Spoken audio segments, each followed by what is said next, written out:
तो हेलो दोस्तों, कैसे हैं आप सब। आशा करते हैं आप सब बहुत अच्छे होंगे। तो आज हम पढ़ने वाले हैं प्रदूषण, समस्या और समाधान। तो चलिए देखते हैं। प्रस्तावना। विकास और व्यवस्थित जीवन कर्म के लिए जीवधारियों को संतुलित वातावरण की आवश्यकता होती है। संतुलित वातावरण में प्रत्येक घटक एक निश्चित मात्रा में उपस्थित रहता है।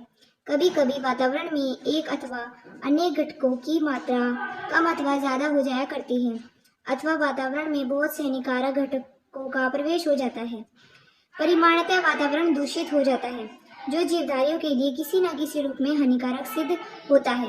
इसे ही हम प्रदूषण कहते हैं। ठीक है, नेक्स्ट यहाँ पे देखते हैं। विभिन्न प्रकार के प्रदूषण। जो प्रदूषण है उसके कई प्रकार होते हैं। विकसित और विकासशील सभी देशों में विभिन्न प्रकार के प्रदूषण विद्यमान है। इनमें से प्रमुख प्रदूषण का विश्लेषण निम्नलिखित है। प्रदूषण के कई प्रकार हैं और हर देश के हिसाब से वहाँ पे प्रदूषण मिलता है आपको। ठीक है, तो सबसे पहला होता है वायु प्रदूषण। तो सबसे पहले हम वायु प्रदूषण के बारे में पढ़ेंगे। वायु प्रदूषण कैसा होता है।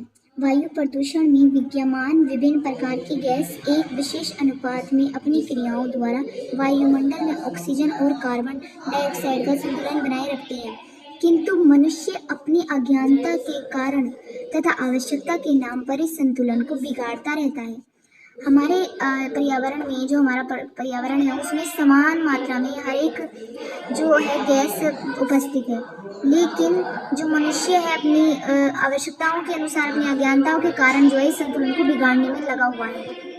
नेक्स्ट है, अपनी आवश्यकताओं के लिए मनुष्य वनों को काटता है। परिमाणतः वातावरण में ऑक्सीजन की मात्रा कम होती जा रही है।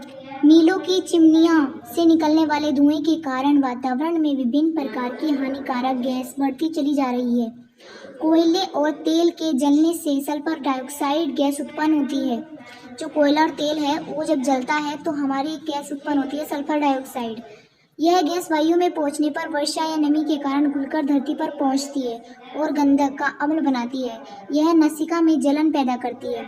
यानी कि जब मतलब कि जो डाइऑक्साइड है ये जब बादल में फैल जाती है, हमारे पर्यावरण में फैल जाती है, तो जो हमारा मौसम है मतलब पर्यावरण का वो बारिश नुमा हो जाता है, बारिश आने लगती है। और बारिश आने के बाद जो वो बूंदें गिरती हैं वो एक गंधक का अम्लीय बनाती है। और जब वो अम्लीय बनता है तो हमारी जो नासिका है मतलब नाक है उसमें जलन पैदा करती है और हमारे फेफड़ों को प्रभावित करती है।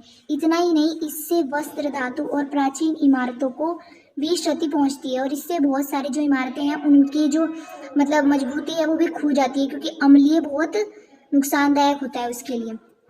अब दूसरा आता है हमारा जल प्रदूषण। जल प्रदूषण किस प्रकार का होता है। तो सभी जीवधारियों के लिए जल बहुत महत्वपूर्ण और आवश्यक है। जल अपना भोजन जल में घुली हुई अवस्थाओं में ही प्राप्त करता है। जल में अनेक प्रकार के खनिज तत्व होते हैं, जैसे कार्बनिक, अकार्बनिक पदार्थ तथा गैस घुली रहती हैं। ठीक है, यदि जल में इन पदार्थों की मात्रा असंतुलित हो जाती है तो जल प्रदूषित होकर हानिकारक हो जाता है। तो हर मतलब जल में भी हर जो वो होती है गैस वो समान मात्रा में होती है, संतुलित मात्रा में होती है। देश के अनेक शहरों में पीने का पानी निकट बहने वाली नदियों से लिया जाता है। दुर्भाग्य से कहीं इन्हीं नदियों से मीलों का कचरा, मूलमूत्र आदि प्रवाहित करते हैं, और जहाँ से पीने का पानी आता है वहीं पर लोग क्या होते हैं, लोगों की मीलों का जो कचरा होता है, मलमूत्र होता है आदि उसमें ही प्रवाहित होता है। इसके फलस्वरूप हमारे देश की अधिकांश नदियों का जल प्रदूषित होता जा रहा है और इसी वजह से जो जल है, नदियों का जल है जो वो बिल्कुल प्रदूषित हो जा रहा है और उसका कोई भी उपयोग करने लायक वो नहीं बच रहा है। नेक्स्ट आता है रेडियोधर्मी प्रदूषण। परमाणु शक्ति उत्पादन केंद्रों और परमाणुीय परीक्षणों से भी जल, वायु तथा पृथ्वी का प्रदूषण होता है, जो आज की पीढ़ी के लिए ही नहीं वरन आने वाली पीढ़ियों के लिए भी हानिकारक है। परमाणु विस्फोट से संबंध स्थान तापक्रम इतना अधिक होता जाता है, धातु का पिघल जाती है। विस्फोट के समय उत्पन्न रेडियोधर्मी पदार्थ वायुमंडल की बाह्य परतों में प्रवेश कर जाते हैं, जहां ये ठंडे होकर संगलित अवस्था में बूंद का रूप ले लेते हैं और वह जो वायु के झोंकों के साथ समस्त संसार में फैल जाते हैं। तो मतलब कितना ज्यादा मतलब इससे खतरा रहता है ना, विस्फोट वगैरह होने का, ब्लास्ट होने का, कहीं सुनामी आने का, ये सारी चीजें का खतरा रहता है। नेक्स्ट आता है ध्वनि प्रदूषण। अनेक प्रकार के वाहनों यथा मोटर कार, बस, जेट विमान, ट्रैक्टर आदि तथा लाउड स्पीकर, बाजे, कारखानों के सायरन और मशीनों से भी ध्वनि प्रदूषण होता है, यानी कि जब हम कोई ज़्यादा लाउड स्पीकर सुनते हैं तो हमारे कान के पर्दे फटने का भी डर रहता है। ध्वनि की तरंगें जीवधारियों की क्रियाओं को प्रभावित करती हैं, यानी कि जो ध्वनि होती है उसकी जब तरंगे हमारे कानों में पहुंचती है तो उससे हमारा जो है जीवधारी जो है वो प्रभावित होते हैं। अधिक तेज ध्वनि से मनुष्य की सुनने की शक्ति का ह्रास होता है, यानी कि अधिक तेज सुनने से मनुष्य की जो शक्ति है सुनने की वो कम होती जाती है तथा उसे नींद ठीक प्रकार से नहीं आती और उसे ठीक प्रकार से नींद भी नहीं आती, यहाँ तक कि कभी कभी पागलपन का रोग भी उत्पन्न हो जाता है। तो आप देख सकते हैं ध्वनि प्रदूषण भी कितना हानिकारक होता है। प्रदूषण पर नियंत्रण, हम प्रदूषण पर नियंत्रण कैसे पा सकते हैं?